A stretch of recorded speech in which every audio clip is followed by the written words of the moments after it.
Welcome back to Scarf. I expect that this will be my last episode with the game. I don't want to do a full game playthrough, but I want to make sure that I end on a nice, satisfying note. A black truth was waiting for me. For a game that is as sort of light and airy and fantastical and pretty as this game, it sure implies that there's some darkness. Oh, I like that. Picking up a crystal to undo an obstacle.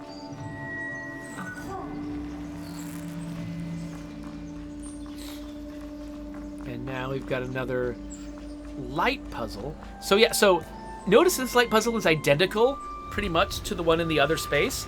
I think that's because they don't know what order you're going to do this in. And so this could have been the first one we did. But I appreciate the fact that they skipped the cutscene.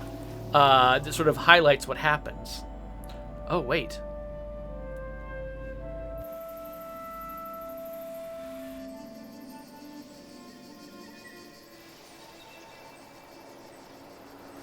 Huh. Boss battle. Boss battle? What is up with the... Oh, it's a sunshade. It's hot here. Hey, I'm supposed to be able to just approach you and steal your powers.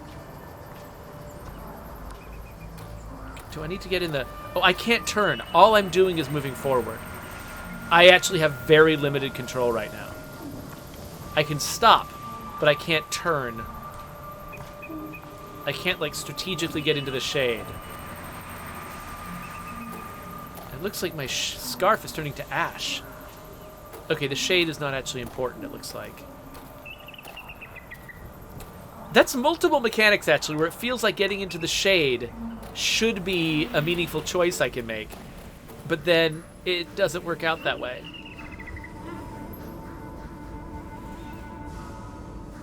What's this?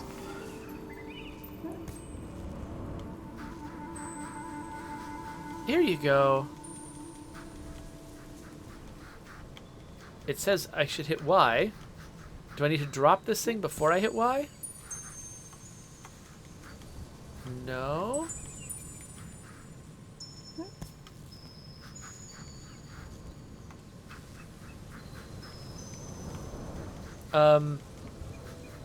Okay, what am I supposed to do? I've picked this thing up, and this feels familiar, right? Like, I think I've done this before. I think I've given him one of these before.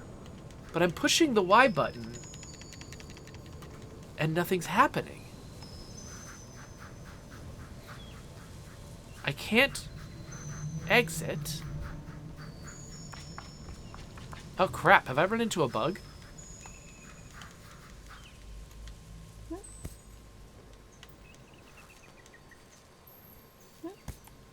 I remember, because we had a conversation about this at the very beginning. I was like, oh, it's weird that I push X to pick this up, and then Y to interact with the dragon. But it worked the first time. It's entirely possible this is a bug. Huh. Cog says, I think it says something that you're playing this through as far as you are, unlike so many other games that you play. Yeah, there's a lot of games, where I do just sort of like, I play the beginning and then I stop them immediately. And this game, it does progress slowly enough that it does sort of give me the same, like, anxiety about, like, oh, I've been playing this for a while, I'm getting tired, I want to stop, which I get from a lot of games that are sort of emotionally investing. So I think that might mean this game has sort of emotionally captured me a little bit, because I'm having that, like, I'm worrying about stopping too early rather than worrying about playing it too long. So yeah, but I wonder, like, do I have the ability? Can I go back to a previous checkpoint? Let's go to the main menu. I don't know how checkpoints work in this game. Let's go back to the main menu. Continue and see if that fixes whatever's going on in that room. Because I think I've tried all of the interactions that it offers, and it specifically prompts a Y button interaction that did nothing. So that's what makes me think that it was broken. All right, so let's walk up to him, and it says Y. Okay, so now I can interact with him. I wonder if picking up the thing first was the thing that broke the logic? Okay, no, it worked this time. So, yeah, I don't know exactly what I did that broke the logic, but... Oh, now what's going on? Okay, I expected that to heal him, but he's still ashen.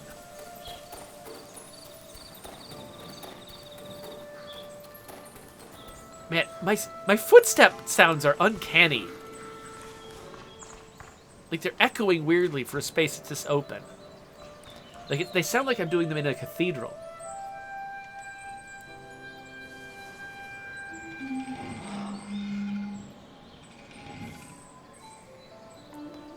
Do I need to feed it more stuff? Oh, interesting. Okay, so I was imagining that this level was going to be just like the other one, just a different shape, but it looks like they might actually have me doing something that is fundamentally different.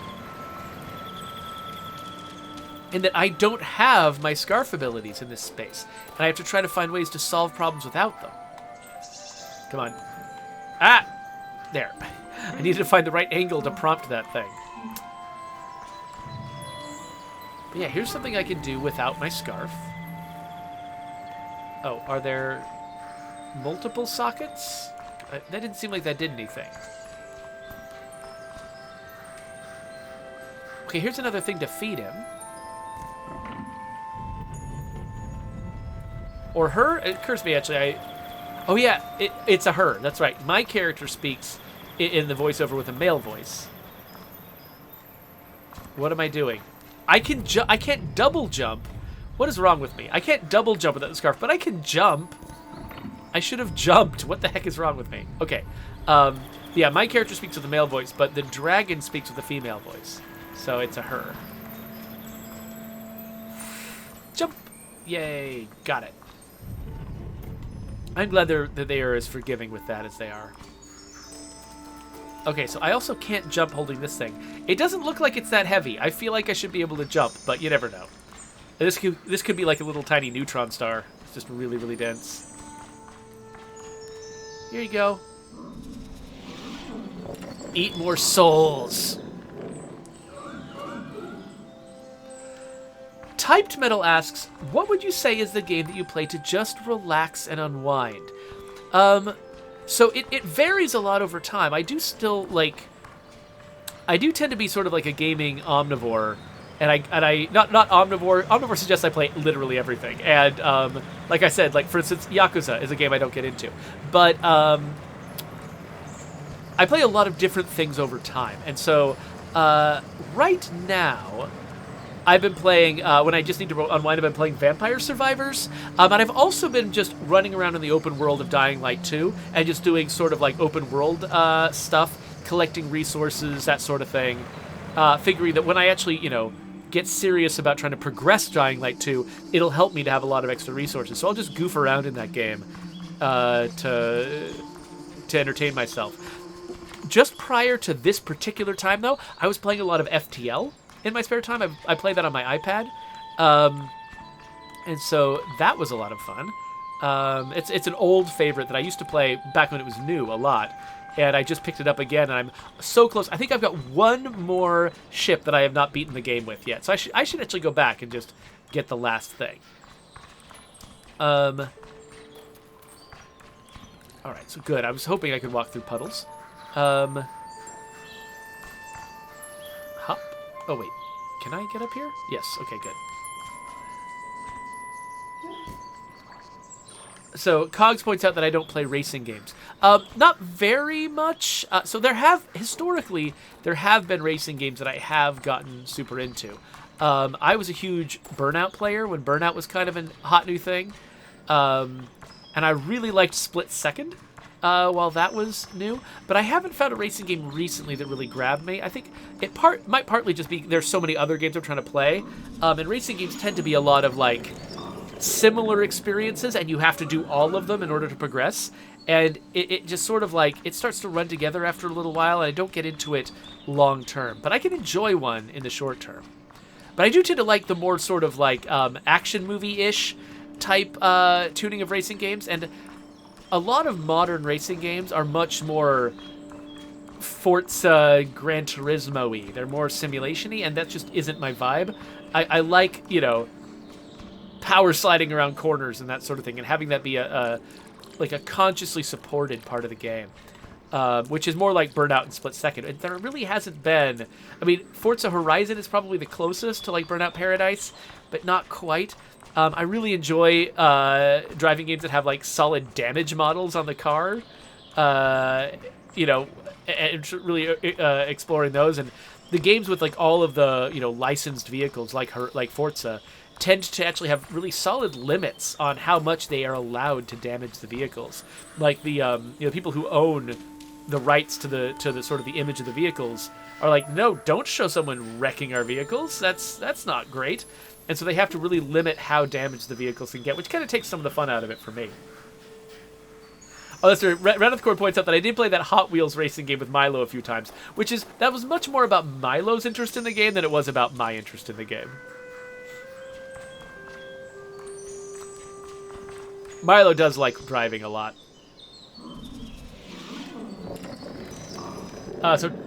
But sports games, that is an example, Typed Metal, of a game that I'm also not into. I'm just not into sports at all, and so since sports games are mostly about the fantasy of controlling the sport, and that's sort of a lot of the emotional payoff that they give is about that experience. Because I'm not invested in the sport in real life, I've got a big obstacle to getting it, like, to wanting to be good at a sports game, and so I don't really play them. Okay, so this is a spot where I need the scarf to get across. So I think that's a dead end. What am I missing? It feels like, yeah, I mean, it looks like I need to feed it at least one more thing. Have I already been over here? Was this where I drained the pool? I think this might be just where I drained the pool, and so I don't need to come back here again. Okay, I can pull it again, and... Right, okay, so...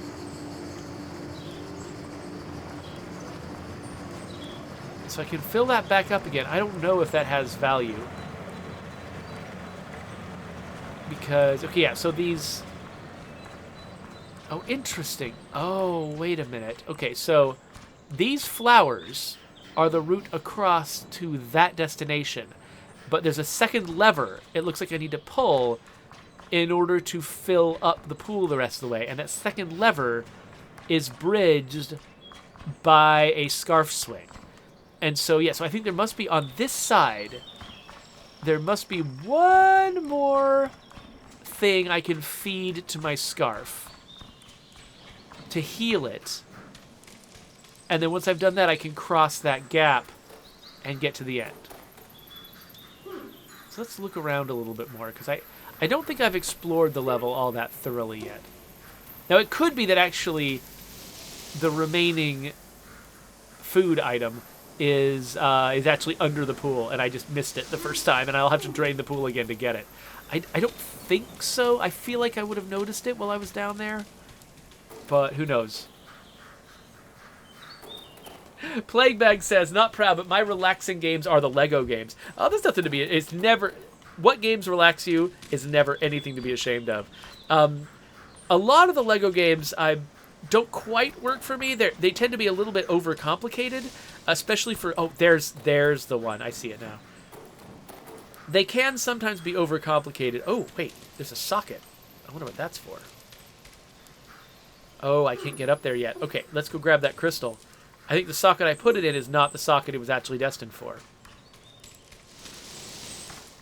I wonder if they put that socket right nearby just so I'd have a place to stick it when I pick it up and I hadn't figured out what it was for yet. A memorable place to put the thing down. But yeah, so the Lego games, they tended to sort of, like, people were asking, does this game feel sort of muddy in its platforming? Is it sloppy? Is it hard to target platforms? And I said, no, this game is actually remarkably good about that. The Lego games can be atrocious about that sometimes. Sometimes it can be really, really hard to beat their platforming challenges, which can make it really frustrating for a small child. And so I remember like trying to play Lego games with my kids, and they would like some of it. But we would always get to a point where the platforming was so frustrating they'd have to hand me the controller. And if my kids have to hand me the controller, like, that game is not doing its job. I don't want to play the game. I'm there to entertain my kids with the game. So if I have to play the whole game, the game is not a good kids game.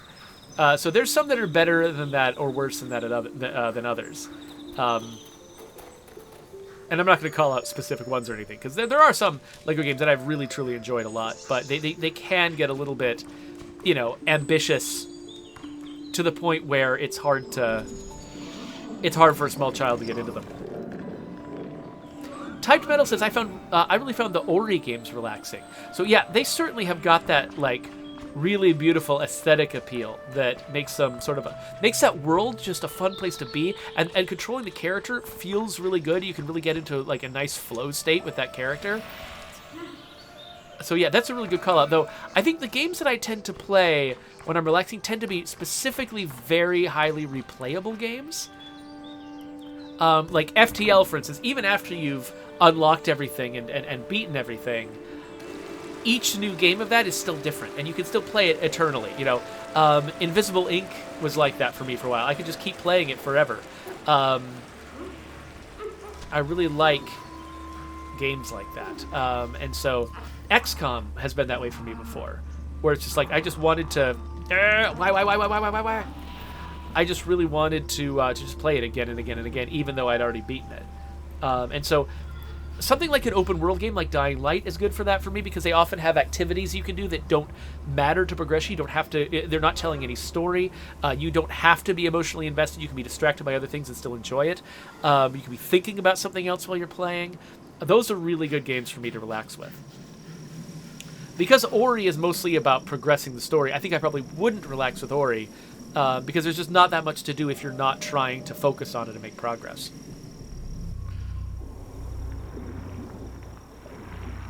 But she was cunning. Soon she birthed a plan to hunt the nomads. A plan to hunt the nomads. So I have not gotten a really solid grounding yet in exactly what this story is about. Wait, was I part of the plan to hunt the nomads? Okay, the theory that I don't remember who it was. Was it Coalition who suggested the theory that I'm the bad guy? That the dragons are actually, just for no good reason, deciding to attack the nomads, and the nomads are defending themselves and trying to use the dragon's magic for good, and I am the dragon's tool to try to defeat them, because I would love that if a game that looks this cute and uplifting actually has a very dark story where I'm the villain. Like, that's great. I really hope that's true.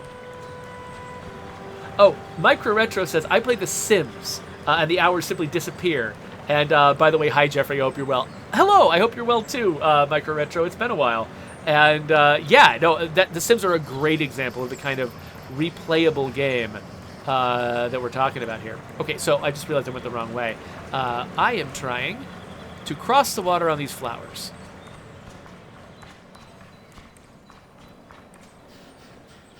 By the way, I appreciate how they've thought through the physics of this puzzle. You see these drains here? They don't serve a mechanical purpose.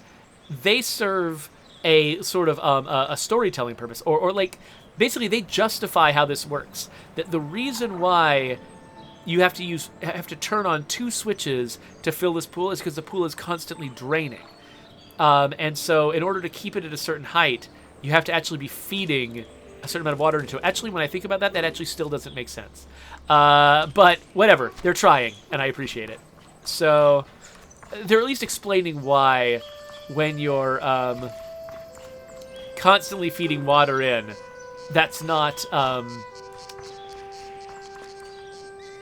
just filling the pool endlessly until it overflows.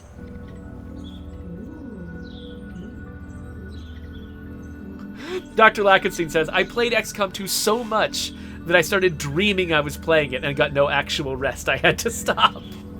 Oh man, people just as a game developer, you just dream of getting having your game be that compelling to someone. That's kind of awesome, actually. And also awesome that you had the presence of mind and self-control to stop when you felt like you needed to stop. That's also good. Okay, so I saw some kind of door open. Was it around here somewhere, or do I need to go backtrack? Maybe I need to go backtrack.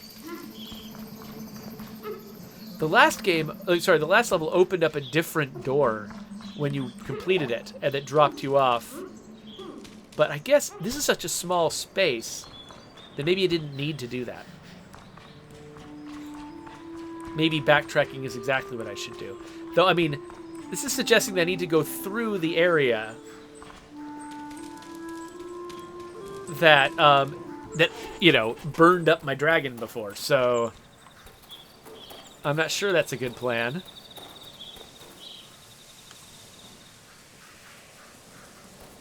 Micro Retro wants to know if I've ever tried No Man's Sky. Yeah, actually, I think I've got some videos on my channel of me playing No Man's Sky. And I didn't get super into it. I really love and appreciate what they're doing in theory, and I've been able to enjoy it. And it does seem like the kind of game that, like, if sort of events had happened differently, might have easily been a game that I invested in long term as a relaxing game. It definitely hits all the boxes of being, a largely undirected game that's highly replayable with lots of activities you can do that don't mean you have to be super invested in a specific progression path or a story. Like, it tweaks all the boxes. I think I just didn't get into it because of sheer chance. There were other games that got my attention during the same period instead. Okay, so the guy is not here to try to burn me to death. That's cool.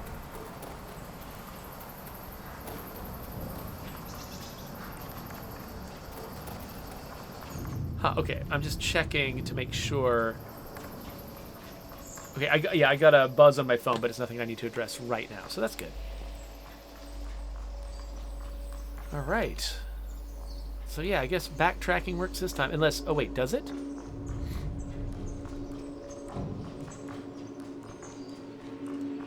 Will this door, okay, good. I wasn't sure this door was gonna open, but it did, so great.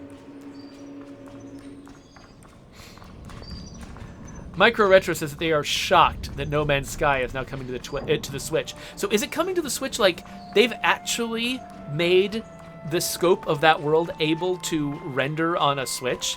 Like whatever they would need to do to sort of like low LOD the graphics or something to make it work? Or, because I know that some folks who release Switch versions of, big AAA games will do it by releasing a streaming version of the game, like Control on the Switch. Is just it's a client that streams Control from some server someplace.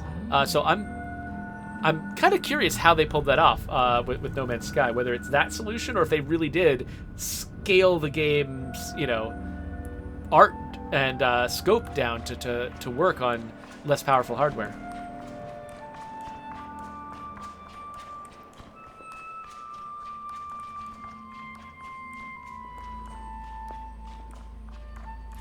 Demonic Robot says, you know how if you glitch an open world game sometimes and the game stops rendering all the textures near you, so it just has the high distance textures that are basically just flat colors?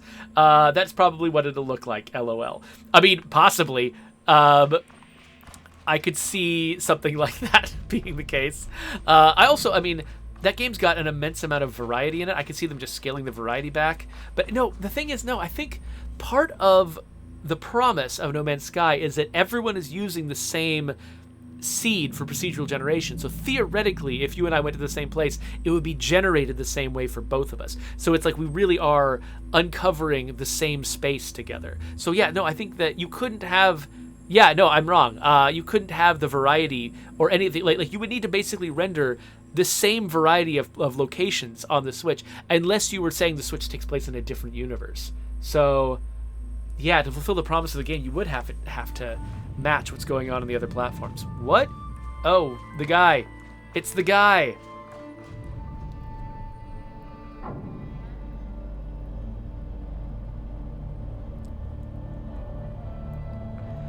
All right.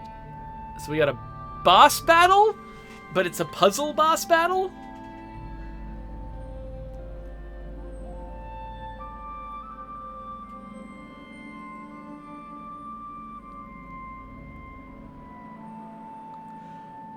Huh. You know what? I said that this was going to be my last video. How long have I been streaming this particular one? Because part of me is like, you know what? It might actually be interesting to have a video that's just this boss battle. But I did say this was going to be the last one. I don't like going back on what I say. So yeah, no, we'll keep the video going. And who knows? Maybe this will be a really short puzzle, actually. I'm not sure. Okay, so we learned how the light puzzles work in the entrances to those other levels. So I can rotate these things. Is it as simple as that? Do I just rotate them away and what I'm trying to do is disable something?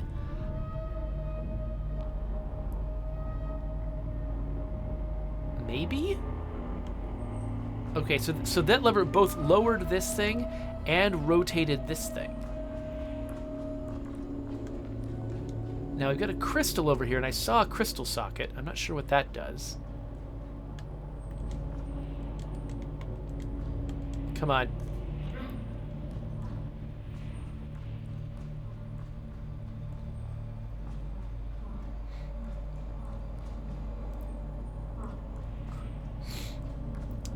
Mecha Retro says, oh no, it is a full release of No Man's Sky coming to the Switch. And if it runs perfectly, that would be a dream. Plus it has, if I remember correctly, 18 quintillion planets.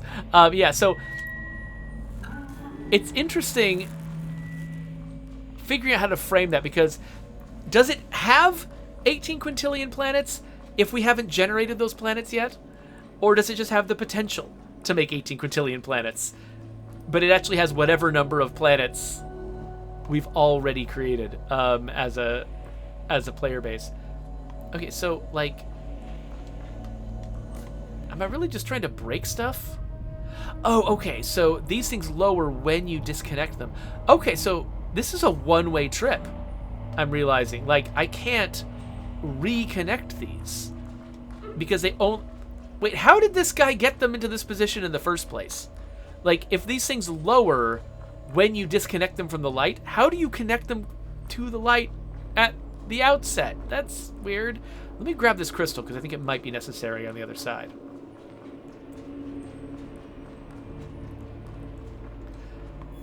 That's it. So usually with a puzzle like this, you're you're here to try to assemble something. Like, the room is in chaos, and you're trying to bring order to it. It's weird that my goal right now is to bring chaos to the order. It does sort of make me think that maybe I'm a bad guy because all I'm doing is breaking stuff that this guy's put together. And just pushing all the buttons, pulling all the levers, and making what's going on less beautiful, less intricate, less interesting.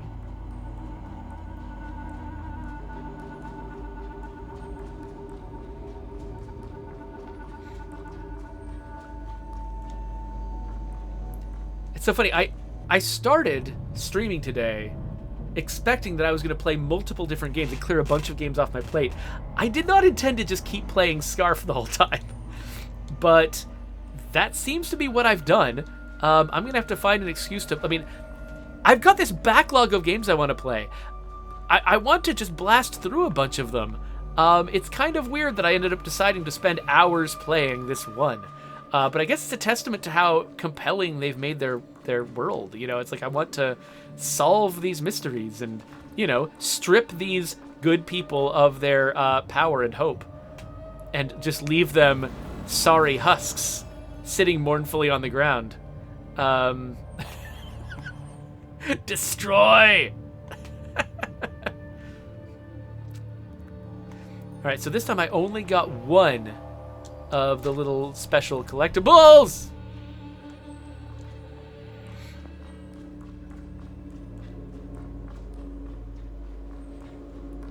Cogs242 wants to know what other games are on the plate. So I just downloaded Sifu, which is a martial arts game by the makers of was it Absolver? I think was what it was called. Hi, can I wait? Am I going to go through this or not? There we go. So I've got that. I've got this weird retro shooter called G-String, which is a weird name for a game. I've got, I think, a demo for Diplomacy is Not an Option. I've got War Tales, which was actually gifted to me by a viewer, which I need to check out. I've got Hidden Deep. And actually, remember back when I was playing The Fall, when I spent several episodes playing the game called The Fall? And like all the way through to the end. I've still got The Fall 2. It's been sitting on my desktop since that time. Okay, yeah, so I've got 1 of the inks from that other level. And I've got 3 total here. So yeah, it does look like... Okay, I wasn't sure how this was going to work, but yeah, it does look like once I have 6 total from amongst all of these levels, that's when I'll be able to activate this thing. But I'll be able to activate this thing just when I've completed the levels. I'm wondering if I'm going to have to decide which of these I actually want to do the final activation of. It feels like this might be a moral choice here. But yeah, now we've unlocked the last area, but we are not going to go there. I'm going to go stand in front of it, but we're not going to go there right now because I've been playing this game for ages, and I really don't want to just reveal the entire game on my stream. It does feel like it does a disservice to developers. But one thing that I do think that, yeah, that what we're seeing here is the entire scope of the game. I had that question mark in my head, like whether this was just a hub, like the first hub of many, or if this was actually like the entire game. I'm getting more and more the impression that this is the entire game, which is actually good. Like when I get a game like this, a lot of times I kind of want it to be short. I want to, you know, be challenged by the puzzles and have a really interesting experience to see a story play out, but I don't necessarily want it to be like a 50-hour story or something. Like I kind of want to sort of see the whole thing, absorb it, like, you know, gain what I can gain from it, and then leave satisfied. And so when games feel like they're going to be huge, sometimes I find that intimidating and off-putting. But the fact that this feels like this game is going to be about this scale, you know, each of these larger levels so far has been larger than the last. I'm expecting that this sort of the green level over here is probably going to be larger.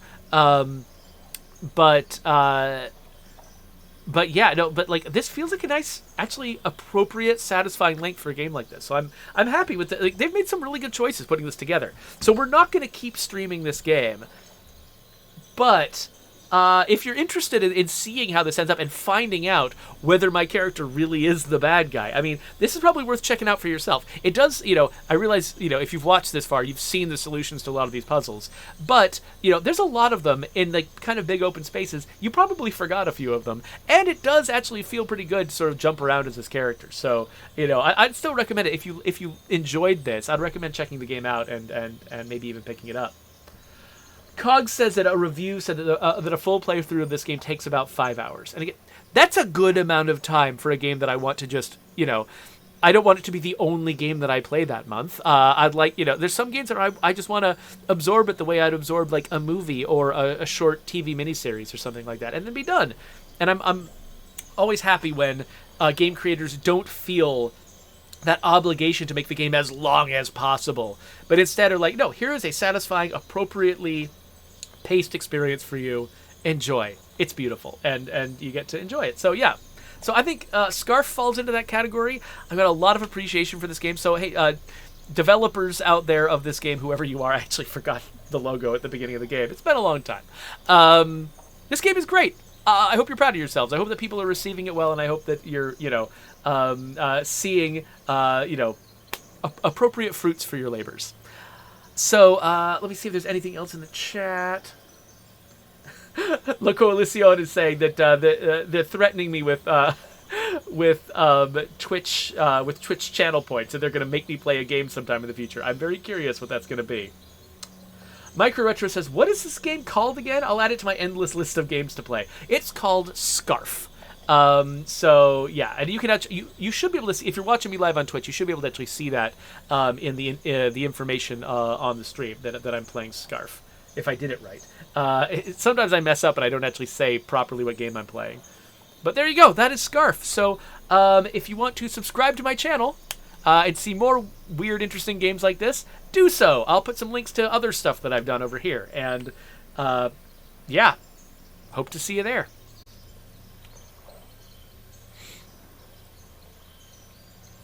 Uprising Studios from Spain.